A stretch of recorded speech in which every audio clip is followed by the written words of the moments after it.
Welcome all. Today we are going to start Political Science of Class 10th. The name of the chapter is The Making of Indian Constitution. So this is very important chapter not only for your class 10th but also for your future, and it is important to know about your nation. So first of all, before starting we must know the meaning of constitution.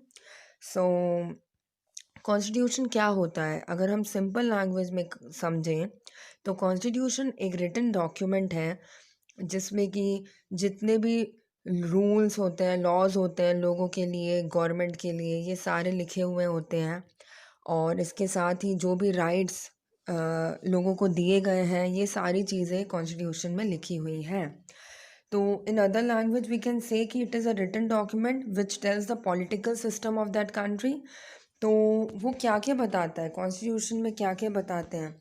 तो first of all it tells कि वो will rule the country. तो constitution हमें ये बताता है कि country को रूल कौन करने वाला है, क्योंकि ये अपने में ही बहुत बड़ा क्वेश्चन है। क्योंकि जैसे कि हमने हिस्ट्री में पढ़ा कि स्टार्टिंग में रिलीजियस लीडर्स बहुत ज़्यादा रूल करते थे कंट्री को, और उसके बाद फिर किंग रूल करना स्टार्ट किए, फ्यूडल मोनार्ची रूल स्टार्ट हुआ, फ्यूडल लॉर्ड्स रूल करते थे, और फिर धीरे धीरे किंग के हाथ में पावर्स आई। उसके बाद फिर लोगों ने डेमोक्रेसी की इम्पोर्टेंस समझी तो डेमोक्रेसी आया। फिर धीरे से डिक्टेटरशिप आ गई, बिकॉज हमने जर्मनी में पढ़ा था जो फर्स्ट वर्ल्ड वॉर है कि हिटलर जो था वो क्या था, वो एक डिक्टेटरशिप गवर्नमेंट थी वहाँ पे जर्मनी में। तो वहाँ पे वन पार्टी वन रूल, तो ये चीज़ बहुत इम्पॉर्टेंट है कि कंट्री को रूल कौन करने वाला है, और उसके साथ ही रूल जो भी करेगा उसके लिए भी क्या क्या प्रिंसिपल्स रहेंगे। तो ये चीज़ जो है वो कॉन्स्टिट्यूशन बताता है। नेक्स्ट पॉइंट जो है वो मैंने आपको बता दिया है। Now we will not waste our time and we will see further कि हर एक कंट्री का जो कॉन्स्टिट्यूशन होता है वो अलग अलग होता है। वो क्यों अलग अलग होता है? क्योंकि उनकी जो नीड्स होती है, जो सिचुएशन होती है कंट्रीज़ की, वो अलग अलग होती है। तो इसीलिए जो कॉन्स्टिट्यूशन है वो सिर्फ और सिर्फ एक कलेक्शन ऑफ रूल्स नहीं है। इसके साथ ही वो कॉन्स्टिट्यूशन के थ्रू अपनी कंट्री के गोल्स और अपनी कंट्री के प्रायोरिटीज़ को शो करता है। तो दिस इज़ नाउ क्लियर कि कॉन्स्टिट्यूशन क्या होता है। इधर तीन फिलअप्स दिए हुए हैं। तो the Indian constitution was framed by the constituent assembly. We will understand it later. This is all about your class 8th। ये सारे जो MCQ पूछे गए हैं क्लास 8th के हैं। तो the Indian constitution came in to effect on 26 January, we know that, and according to our constitution India is a democratic country. So now the next topic is why do we need constitution? Constitution की ज़रूरत ही क्यों है? तो सबसे पहली बात, constitution जो है वो राइट्स को प्रोटेक्ट करता है। अब किसके राइट्स को प्रोटेक्ट करता है ये देखेंगे। ये जो मैं बता रही हूँ ये समझना बहुत इम्पॉर्टेंट है, क्योंकि आपके जो क्वेश्चंस आते हैं ना वो इन्हीं उनका ये सब बेस है। अगर कोई भी क्वेश्चन आया और अगर आपको आंसर्स नहीं आ रहे हैं, तो आप अगर इसको समझ गए तो इसके थ्रू आप उस आंसर को एक्सप्लेन कर सकते हो। इसीलिए बेसिक समझना बहुत ज़्यादा ज़रूरी है। तो इस चीज़ को बिल्कुल भी इग्नोर ना करें एंड शुरू से लास्ट तक वीडियो देखें। लास्ट में मैं कुछ MCQs भी बता दूंगी, important objectives. So you can सी कि कॉन्स्टिट्यूशन किस चीज़ को प्रोटेक्ट करता है। ह्यूमन राइट्स को प्रोटेक्ट करता है एंड वुमेंस को प्रोटेक्ट करता है। जैसे कि वुमेंस को एक स्पेशल स्टेटस मिला है तो उनके राइट्स को प्रोटेक्ट करता है। माइनॉरिटीज़ मतलब नंबर ऑफ पॉपुलेशन जिसकी कम होती है उनको स्पेशलिटी दी जाती है ताकि वो अपने कल्चर और अपने स्टेटस को मतलब प्रिजर्व कर सकें। ठीक है। फिज़िकली हैंडीकैप्ड, कि फिज़िकली वीक रहते हैं, उनको कुछ स्पेशलिटी दी जाती है। And last is children rights. So you can C children rights में 14 ईयर्स तक के बच्चों के लिए जो एजुकेशन है वो कंपलसरी की गई है, और 14 ईयर्स तक के बच्चे जो हैं उनको कहीं पे भी काम करना अलाउड नहीं है। तो ये जो कुछ बेसिक्स हैं ये किस में आते हैं, मतलब कॉन्स्टिट्यूशन इन सारी चीज़ों को प्रोटेक्ट करता है। नेक्स्ट अगर हम ये बोलें कि कॉन्स्टिट्यूशन क्यों ज़रूरी है, तो गवर्नमेंट की जो फंक्शनिंग है उसको भी हैंडल कौन करता है? कॉन्स्टिट्यूशन करता है। कॉन्स्टिट्यूशन जो फील्ड है उसको डिवाइड कर दिया, गवर्नमेंट के काम को डिवाइड कर दिया है कि ये वाली जो बॉडी है वो ये वाला काम करेगी। तो इससे क्या होता है, एक सिस्टमैटिक वे में काम होता है, नहीं तो सब क्या हो जाएगा, मिक्स्ड हो जाएगा। Now the third point you can write कि constitution also protect from the misuse of the leader. मतलब क्या होता है, जैसे मान लो हमारा कंट्री क्या है, डेमोक्रेटिक है, हम लोग वोट दे के अपना लीडर चॉइस करते हैं। तो हो सकता है कि वो लीडर बनने के बाद अपनी पावर को क्या करे, मिसयूज़ करे। तो इस चीज़ से भी कॉन्स्टिट्यूशन बचाता है, लीडर अपनी पावर मिसयूज़ ना करे, इस चीज़ से भी कॉन्स्टिट्यूशन बचाता है। अब कॉन्स्टिट्यूशन जो है उसकी कुछ लिमिटेशंस हैं कि जो फंडामेंटल राइट्स हैं वो किसी भी कीमत में वॉयलेट नहीं होनी चाहिए, चाहे वो कोई भी हो, चाहे वो एक रिच पर्सन हो या मिडिल क्लास हो या कोई भी हो, कोई भी पर्सन जो फंडामेंटल राइट्स है उसको वॉयलेट नहीं करेगा। ठीक है, और जो भी उसको वॉयलेट करेगा उसके अगेंस्ट क्या होगी, कार्रवाई होगी। Now you can C in this box state one definition is given कि स्टेट क्या होता है, एक डिफाइंड लैंड एरिया है जिसमें कि डिफाइंड पॉपुलेशन है, वहाँ की गवर्नमेंट डिफाइंड है, सोवर्जिनिटी मतलब फ्रीडम, जो भी पावर है वो फ्री है वो लोग चॉइस करने के लिए। तो यही चीज़ क्या होती है, स्टेट होती है। तो इंडिया भी एक स्टेट है, क्यों है, क्योंकि इंडिया की लैंड एरिया डिफाइंड है, पॉपुलेशन भी डिफाइंड है, गवर्नमेंट भी डिफाइंड है, सोवर्जिनिटी मतलब फ्रीडम है भी है। तो यही चीज़ क्या हो गई, इंडिया एक स्टेट है। अगर हम इंटरनेशनल लेवल की बात करें तो इंडिया भी एक स्टेट है। And here it is written कि are Chhattisgarh and Madhya Pradesh states. तो क्या ये स्टेट है? Yes it is a state. Why? Because हमारे इंडिया में दो टाइप की गवर्नमेंट काम करती है, एक होती है स्टेट गवर्नमेंट, दूसरी होती है सेंट्रल गवर्नमेंट। तो अगर हम उस बेसिस पे लें तो छत्तीसगढ़ का लैंड एरिया डिफाइंड है, पॉपुलेशन भी डिफाइंड है, वहाँ की गवर्नमेंट भी डिफाइंड है, और जो स्टेट गवर्नमेंट है वो अपने काम करने के लिए फ्री है। तो इसके थ्रू ये समझ में आता है कि हमारा छत्तीसगढ़ भी एक स्टेट है, और अगर हम ओवरऑल देखें तो इंडिया भी एक स्टेट है। ठीक है, now we will come to the next. This is very very important and it can come in your question answers. कि देखो, हर एक कंट्री, हमने इसके पहले डिस्कस किया कि हर एक कंट्री जो अपना कॉन्स्टिट्यूशन बनाती है वो अपनी नीड और अपनी रिक्वायरमेंट सिचुएशन के बेसिस पे बनाती है। इसीलिए हर एक कंट्री का अलग अलग कॉन्स्टिट्यूशन रहता है। जो कॉन्स्टिट्यूशन इंडिया का है वो कॉन्स्टिट्यूशन जापान का नहीं है, वो कॉन्स्टिट्यूशन नेपाल का नहीं है, सबका अलग अलग है, उनकी प्रायोरिटीज़ अलग अलग हैं। तो जापान ने जो कॉन्स्टिट्यूशन फॉलो किया वो मेनली बेस्ड था पीस के ऊपर। उन्होंने वर्ल्ड पीस को एक्सेप्ट किया, उन्होंने शांति को अपनाया, अपने कॉन्स्टिट्यूशन में प्रायोरिटी दी। क्यों दी? क्योंकि हमने सेकेंड वर्ल्ड वॉर में पढ़ा था कि जब अमेरिका ने 2 एटॉमिक वेपन्स गिरा दिए थे जापान की 2 सिटी में, हिरोशिमा और नागासाकी में। ये मैं पहले ही बता दूँ, हिस्ट्री का बहुत इम्पोर्टेंट फिलअप्स है ये, बिल्कुल पूछा जाएगा कि कौन सी जगह पे एटॉमिक वेपन गिरे थे। तो 3 अगस्त 1945 को हिरोशिमा में गिरा था, और 6 अगस्त को नागासाकी में गिरा था। एक सेकंड, मेरे को डेट में थोड़ा सा कन्फ्यूजन है, मे बी वो 9 अगस्त है। ठीक है, 6 अगस्त और 9 अगस्त है वो। Okay, sorry, it is 6 August and 9 अगस्त। 6 अगस्त को हिरोशिमा में गिरा था, और 9 अगस्त को नागासाकी में गिरा था, 1945।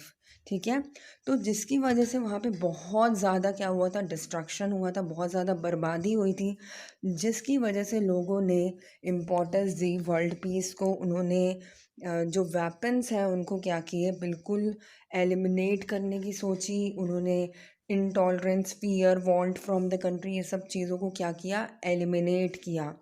Now the next we will discuss about the Nepal. So Nepal जो है उसने किस टाइप की डेमोक्रेसी, देखो नेपाल में क्या हुआ, बहुत टाइम तक फ्यूडल मोनार्ची का अथॉरिटेरियन रूल था।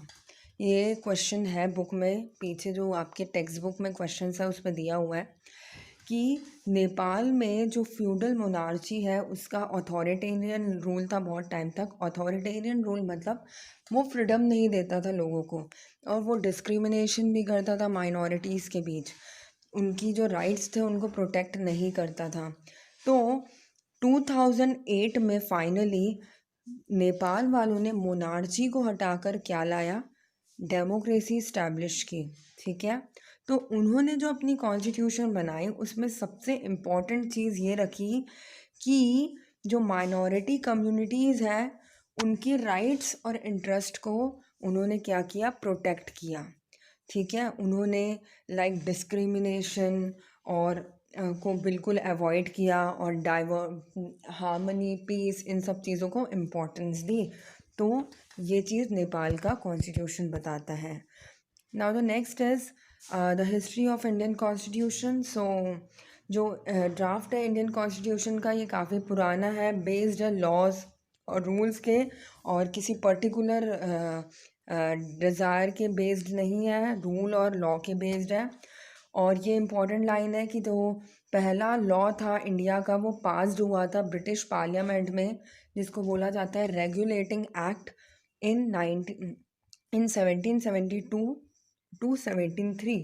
ठीक है, तो दिस इज़ इम्पॉर्टेंट। ओके, सो ये लाइन याद कर लेना क्योंकि ये MCQ में पूछता है। नाउ वी आर गोइंग, हम सिर्फ इम्पॉर्टेंट चीज़ें डिस्कस करेंगे, टोटल नहीं करेंगे बिकॉज एक्सप्लेन बहुत ज़्यादा हो गया है बुक में। तो जो मेन जो कॉन्स्टिट्यूशन का फर्स्टली जो डिस्कशन था, वो मेन एम क्या था ब्रिटिशर्स का, कि वो अपना कंट्रोल इंडिया पे बनाए रखे, और जो भी आंसर है वो किसको देना है, ब्रिटिश पार्लियामेंट को आंसर करना है हर चीज़ का। तो 19th सेंचुरी तक क्या हुआ कि इंडिया का बहुत ही लिमिटेड रोल था पॉलिटिकल पार्टी में, लेकिन धीरे धीरे जो फ्रीडम फाइटर्स हैं उन्होंने इम्पोर्टेंट रोल मांगा। तो एक मतलब स्मॉल सेगमेंट को वोट देने का अधिकार मिला, क्योंकि ये चीज़ इसलिए हुई क्योंकि जब सेकेंड वर्ल्ड वॉर चल रहा था, जब first world war, sorry second नहीं, फर्स्ट वर्ल्ड वॉर जब चल रहा था, उस टाइम पे डेमोक्रेसी बहुत तेज़ी से स्प्रेड हो रहा था कंट्रीज़ के बीच। तो इसीलिए जो इंडियंस थे उन्होंने भी बोला कि हमारी कंट्री में भी डेमोक्रेसी रहना चाहिए, कि जो लोग हैं वो वोट देंगे और उसके थ्रू एक रिप्रेजेंटेटिव आएगा, वो आंसरेबल होगा लोगों को, क्योंकि कुछ भी अगर प्रॉब्लम होगी तो वो लोगों को आंसर करेगा। तो इस टाइप की डिमांड्स थी फ्रीडम फाइटर्स की। तो मोतीलाल नेहरू ने एक एक ड्राफ्ट पास किया उस टाइम पे, एक रिपोर्ट सबमिट की 10 अगस्त 1928 को, और उसमें कुछ अपने इम्पॉर्टेंट पॉइंट्स रखे, उन्होंने डिमांड रखी अपनी कमेटी की। तो उनकी डिमांड क्या थी, उनकी डिमांड ये थी कि वो चाहते थे, ये 4 डिमांड है उनकी। तो पहला डिमांड क्या बोलता है, N autonomous government elected by all adult man and women. मतलब कि जो गवर्नमेंट है वो, हाँ, जो मतलब जो गवर्नमेंट डिसाइड होगी, मतलब जो भी काम होगा कंट्री का, वो इंडियन पीपल्स ही करेंगे। जितनी भी जो गवर्नमेंट फॉर्म होगी वो लोगों के द्वारा होगी, उसमें इंडियंस का रोल रहेगा, जितना भी काम है वो इंडिया वाले ही करेंगे। लेकिन ऊपर जो स्टेटस है, ऊपर जो थप्पा है, वो किसका आएगा, ब्रिटिशर्स का आएगा। मतलब इंडिया वाले फ्री तो हो जाएंगे, लेकिन जो ऊपर जो लेबल है कि वो ब्रिटिश टेरिटरी के अंदर आएगा, इंडिया जो है वो ब्रिटिश टेरिटरी के अंदर आएगा, लेकिन ये लोग फ्री हो जाएंगे अपने काम करने के लिए। ये बहुत इंपॉर्टेंट है। ठीक है, now second is protection of minorities, ये आप लोग समझ गए होंगे। नाउ सिटीजन राइट्स, तो सिटीजन्स को कुछ राइट्स मिले, जैसे freedom of expression, religious freedom, peaceful assembly, this all are you all know, and recognition of state on a linguistic basis। मतलब स्टेट्स को फिर से रीऑर्गेनाइज करे लैंग्वेज के बेसिस पे, कि जहाँ पे जो ज़्यादा लैंग्वेज बोल रहे हैं उसको उसी लैंग्वेज के अकॉर्डिंग उनको स्टेट बनाया जाए। ठीक है, तो फिर 1928 के लास्ट में क्या हुआ कि फ्रीडम स्ट्रगल काफ़ी ज़्यादा बढ़ गया, और उन्होंने काफ़ी ज़्यादा डिमांड की कि हमें फ्रीडम चाहिए। तो उन्होंने कुछ अलाउ किया, जो ब्रिटिशर्स हैं उन्होंने कुछ ग्रेटर ऑटोनॉमी दी, तो उसमें कुछ पॉइंट्स ऐसे थे जो सिर्फ बोलने के बस थे लेकिन वो फॉलो नहीं हो रहे थे। तो इन शॉर्ट मतलब जैसे कि कुछ पॉइंट्स ये थे कि उन्होंने ये बोला कि 21 ईयर्स के जो लोग हैं वो वोट देने का अधिकार है उनको, हर कोई वोट कर सकता है, लेकिन उसके बावजूद भी कुछ ही लोगों को अलाउ किया जा रहा था वोट देने के लिए, और कुछ माइनॉरिटी रिलीजन्स थे उनके लिए सीट्स रिजर्व की गई।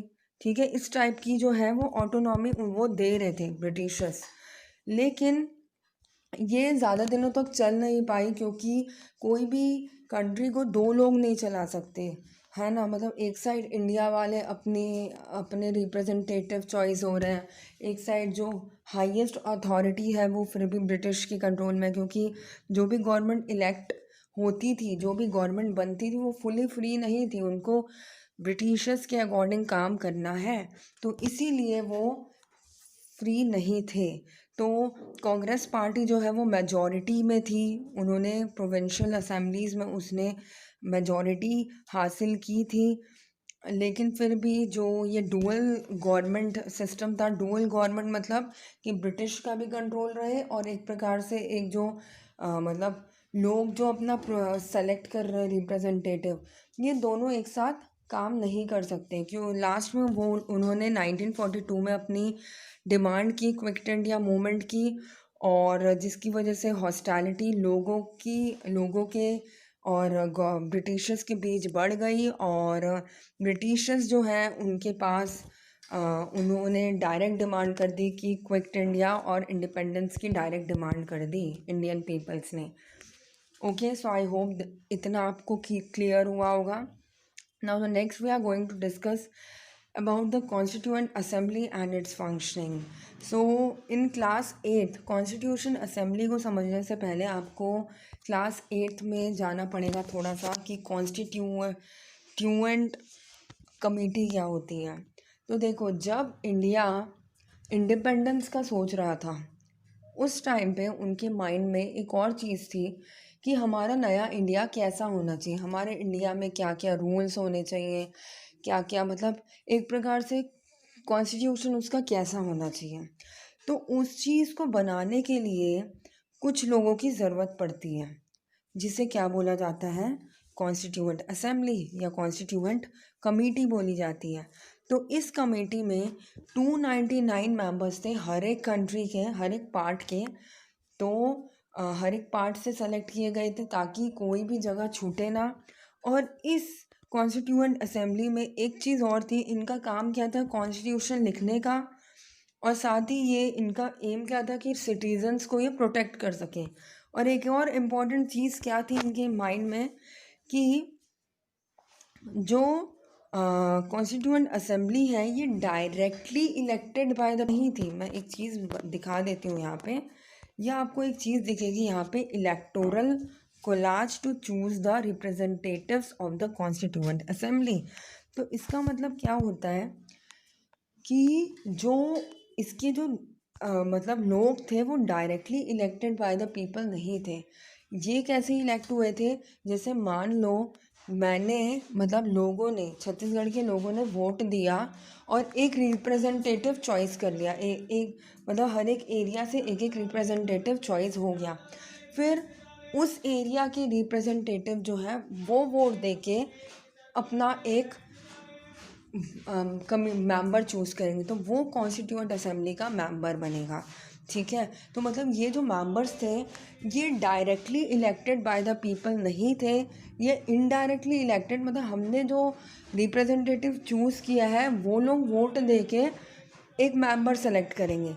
तो लोग इस चीज़ से फिर भी खुश थे, क्यों, क्योंकि ये जो कॉन्स्टिट्यूएंट असेंबली बनी थी इसमें जो मेंबर्स थे ये हर एक रिलीजन से थे, हर एक ग्रुप से थे, इसमें हर एक कास्ट के लोग थे, इसमें वुमेन्स भी थी, और हर एक स्टेट से लोगों को लिया गया था।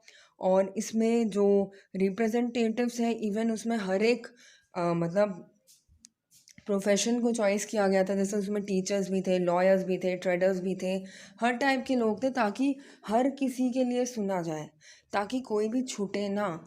तो इसीलिए जो लोग थे वो खुश थे, वो इसलिए वो मना नहीं कर रहे थे इस चीज़ के। तो उन्होंने हर चीज़ के लिए कॉन्स्टिट्यूएंट असेंबली ने मतलब लोगों को सपोर्ट किया और ऐसे टाइप के मेंबर्स आए। तो 299 मेंबर्स आए प्रोविंशियल असेंबली से। You can see here 292 member. Now I am going to tell you, मतलब मैं जितना भी बता रही हूँ वो सब इम्पोर्टेंट है। यही क्वेश्चंस हैं जो आपके बुक में पूछे गए हैं। तो देखो, the indirect election process was adopted by July 1946। The provincial assemblies had elected 292 representative from 11 provinces. Now we should know कि प्रोविंसेस क्या होता है। You can see this yellow part and pink part. Okay, ये जो yellow part है जितना भी आपको दिख रहा है, ये प्रोविंशियल स्टेट्स हैं। प्रोविंशियल स्टेट्स मतलब इन ब्रिटिशर्स के कंट्रोल में ये एरिया था। और ये जो पिंक कलर का है ये प्रिंसली स्टेट्स है, मतलब यहाँ पे राजाओं का रोल था। मतलब यहाँ पे राजा जो है वो लोग शासन करते थे, यहाँ पे ब्रिटिशर्स का कंट्रोल नहीं था। तो ये जो येलो पार्ट है यहीं पे ही क्या था, ब्रिटिशर्स का कंट्रोल था। और यही क्या है, प्रोविंशियल स्टेट्स हैं। तो इनमें से 292 मेंबर्स को सेलेक्ट किया गया, मतलब मेंबर निकाला गया। हर 10 लाख में से एक मेंबर निकल के आया। ठीक है, यू कैन सी हियर कि हर one representative of constituent assembly for every 10 lakh people in the population. So 10 lakh, मान लो 50 लाख है कहीं की पॉपुलेशन, तो वहाँ से 5 मेंबर निकल के आएंगे। और जो प्रिंसली स्टेट थे उन्होंने अलग से अपने रिप्रेजेंटेटिव चुने 93, मतलब यहाँ से 93 अलग बन के आए। ठीक है, तो तो ये है इम्पोर्टेंट। तो उस टाइम पे क्या हुआ कि during this time tension was rising. अब मैं आपको शॉर्ट में बता रही हूँ इसमें क्या है कि उस टाइम पे क्या हो रहा था कि रिलीजन के बेसिस पे भी काफ़ी ज़्यादा लड़ाई चल रही थी। तो उसकी वजह से जो हिंदू थे, जहाँ जहाँ पे ज़्यादा हिंदू थे वो इंडियन में ज्वाइन हो गए, और पाकिस्तान जो है वो अलग ज्वाइन हो गया। उस टाइम पे पाकिस्तान और इंडिया क्या थे, सेम थे।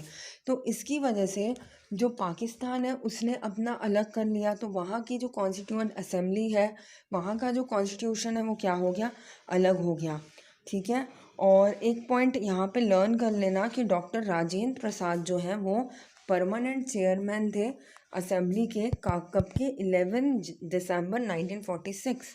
ओके, सो 11 दिसंबर 1946 की जो असेंबली थी उसके जो प्रेसिडेंट थे, चेयरमैन थे, वो कौन थे, राजेंद्र प्रसाद थे। ठीक है, तो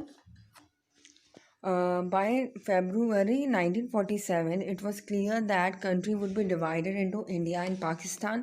जैसे कि मैंने आपको बताया, तो रूलर्स जो थे प्रिंसली स्टेट के, अब क्या हो रहा था कि जो प्रिंसली स्टेट जो थे, मतलब जो ये जो स्टेट्स हैं जो पिंक कलर के दिख रहे हैं, इनके पास चॉइस थी कि इनको इंडिया में ज्वाइन होना है कि इनको अपना अलग से ही अपने आप को एक कंट्री बना लेना है।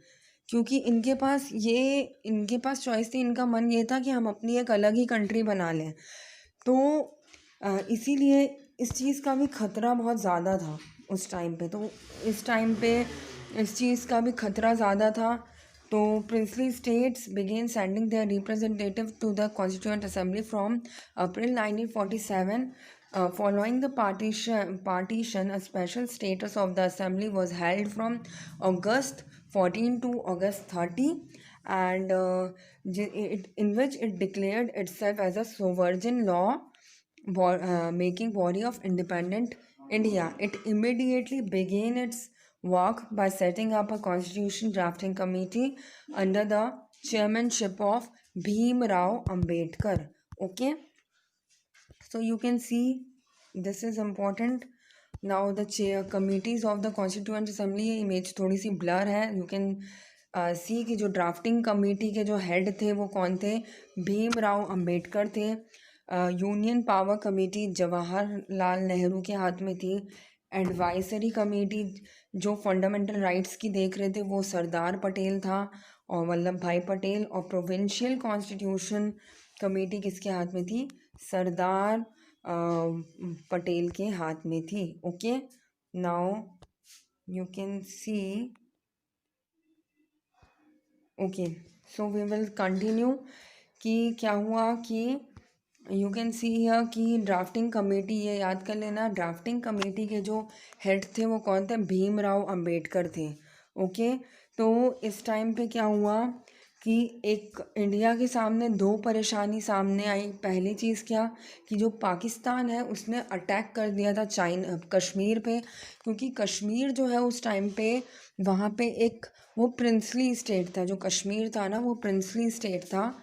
तो you can see here in the map, I am showing you, princely state है, you can see pink colour का है। तो इसीलिए क्या हो रहा था कि जम्मू कश्मीर पहले इंडिपेंडेंट रहना चाह रहा था, अपने आप को एज अ कंट्री बनाना चाह रहा था। ना वो इंडिया में ज्वाइन होना चाहता था ना वो पाकिस्तान में। लेकिन ये जो दोनों कंट्री है ये चाहती थी कि जो जम्मू कश्मीर है वो हमारे कंट्रोल में आए। तो पाकिस्तान जो है उसने क्या कर दिया था, कश्मीर पर अटैक कर दिया था। फिर ये जो जम्मू कश्मीर वाले हैं इन्होंने इंडिया से हेल्प मांगी। तो इंडिया ने बोला कि आपको हमारे में ज्वाइन होंगे तभी हम आपकी हेल्प करेंगे। तो इसीलिए मैं आपको शॉर्ट में बता रही हूँ, ठीक है? ये चीज़ अभी है नहीं, लेकिन मैंने जस्ट आपको बता दिया। ओके, तो उनके पास चॉइस थी, तो इसीलिए पाकिस्तान ने कश्मीर पर अटैक कर दिया। और एक साइड ये जो प्रिंसली अदर स्टेट्स थे ये भी क्या चाह रहे थे कि हमें फ्रीडम मिल जाए, हमें इंडिपेंडेंस मिल जाए, हम एक अलग कंट्री बन जाएं। तो इसीलिए कुछ बहुत सारी प्रॉब्लम्स आ रही थी जब पार्टीशन चल रहा था। तो जो वर्क था drafting, the work of the drafting the constitution, however, continued despite this upheavals, with committee being set up for specific task। तो जो कमेटी थी वो अपना फोकस कर रही थी कॉन्स्टिट्यूशन बनाने में। इतनी प्रॉब्लम्स थी उसके बाद भी उन्होंने अपने मतलब मतलब अपना ड्राफ्ट तैयार किया। तो उसमें मेनली जो फोकस हुआ वो था यूनियन कॉन्स्टिट्यूशन कमेटी का, स्टेट्स कमेटी का, fundamental rights and minorities committee का, नेशनल फ्लैग कमेटी का। ठीक है, सो यहाँ पे आपका ये ओवर हो जाता है। Next we will come to the provincial constitution. You can see here कि 2 years, मतलब कॉन्स्टिट्यूशन बनाने के लिए कितना टाइम लगा, you can C 2 years 11 months 18 days बने। मतलब उन्होंने जितनी भी कंट्रीज़ हैं जैसे अमेरिका हो गया, जापान हो गया, उन सब का कॉन्स्टिट्यूशन पकड़ के देखा कहाँ से क्या उठाया जाए, क्या प्लस पॉइंट है, क्या नेगेटिव पॉइंट है, और उसके बेसिस पे कॉन्स्टिट्यूशन बनाया गया। इसीलिए 26 नवंबर 1949 को जो कॉन्स्टिट्यूशन है वो फाइनली अडॉप्ट हो गया, इनैक्ट हो गया, बन गया। और उसके बाद 26 नवंबर को एज अ कॉन्स्टिट्यूएंट डे माना जाता है। और 26 जनवरी 1950 को फाइनली क्या हुआ कि कॉन्स्टिट्यूशन को स्टैब्लिश कर दिया गया, तो इसीलिए उसको रिपब्लिक डे कहा जाता है। और 26 नवंबर को फाइनली कॉन्स्टिट्यूशन पूरा तैयार हो गया था, अडॉप्ट हो गया था, अपना लिए थे कि ये पॉइंट्स रहेंगे, इसीलिए 26 नवंबर को कॉन्स्टिट्यूशन डे मनाया जाता है। नाउ यू कैन सी कि फाइनली लैंग्वेज डिसाइड की गई कॉन्स्टिट्यूशन की। तो बहुत सारी लैंग्वेज थी, रीजनल लैंग्वेज बहुत ज़्यादा हो रही थी, तो उसको फाइनली इंग्लिश में बनाया गया। फिर कुछ टाइम बाद उसको हिंदी में ट्रांसलेट किया गया। कब किया गया? ऑन सितंबर 17 1948 प्रपोज़ल पास हुआ कि ड्राफ्ट कॉन्स्टिट्यूशन को हिंदी में कन्वर्ट करना है और अदर लैंग्वेज में कन्वर्ट करना है। फिर उसके बाद 6 अक्टूबर 1948 को जो चेयरमैन थे कॉन्स्टिट्यूएंट असेंबली के उनको फिर से डिस्ट्रीब्यूट किया गया, सभी को ड्राफ्ट इम्पॉर्टेंट मेंबर्स को डिस्ट्रीब्यूट किया गया। उसमें मेन आर्टिकल्स और क्लॉजेस लिए गए एंड उनके सजेशंस देखे गए। तो ये सारी चीज़ें हुई। फिर उसके बाद इस ड्राफ्ट में 243 आर्टिकल्स और 13 शेड्यूल्स थे। और उसके बाद फिर उसको थोड़ा सा बढ़ा के और डिस्कस किया गया, तो उसको बढ़ा के 315 किया गया। और न्यू ड्राफ्ट जो है वो 4 नवंबर 1948 को फिर से शो किया गया, ठीक है। सो नाउ यू कैन सी कि डॉक्टर राजेंद्र प्रसाद क्या थे, he was the chairman and he chairman of the constitution constituent committee and Bhimrao Ambedkar was the draft committee member and 26 नवंबर 1948 को फाइनली अप्रूव्ड हो गया, जिसमें कि क्या माना गया, फाइनल ड्राफ्ट जो है वो क्या था, 395 आर्टिकल्स रखता था अपने अंदर और 22 शेड्यूल्स लगता था, ठीक है। तो इसकी 2 कॉपीज़ रखी गई, 1 इंग्लिश में एंड सेकंड हिंदी में। तो यू कैन सी कि ये सारी चीज़ें जो हैं वो हमने फाइनली डिस्कस कर ली है कि 2 ईयर्स 11 मंथ्स और 18 डेज़ लगे कॉन्स्टिट्यूशन को बनने में, और जितने भी लोग थे उन्होंने एक्सेप्ट किया कॉन्स्टिट्यूशन, क्योंकि कॉन्स्टिट्यूशन को कॉन्स्टिट्यूएंट असेंबली ने बनाया था। तो लोग खुश थे कि हर एक स्टेट से सेलेक्ट हुआ था मेंबर, और हर एक रिलीजन, कास्ट, कम्युनिटी, वुमेन्स, हर कोई इंक्लूडेड था, इवन प्रोफेशंस भी इंक्लूडेड थे। तो ये सारी चीज़ें हैं। Now next we will come to the last, that is values and ideals in the preamble. हमारा जो कॉन्स्टिट्यूशन है वो एक स्टार्ट होता है एक प्रियम्बल से। दिस इज़ अ प्रियम्बल, इसमें कुछ इंपॉर्टेंट कीवर्ड्स दिए हुए हैं जो कि मैं आपको समझाऊंगी। ये जो प्रियम्बल है कॉन्स्टिट्यूशन का, ये हमारे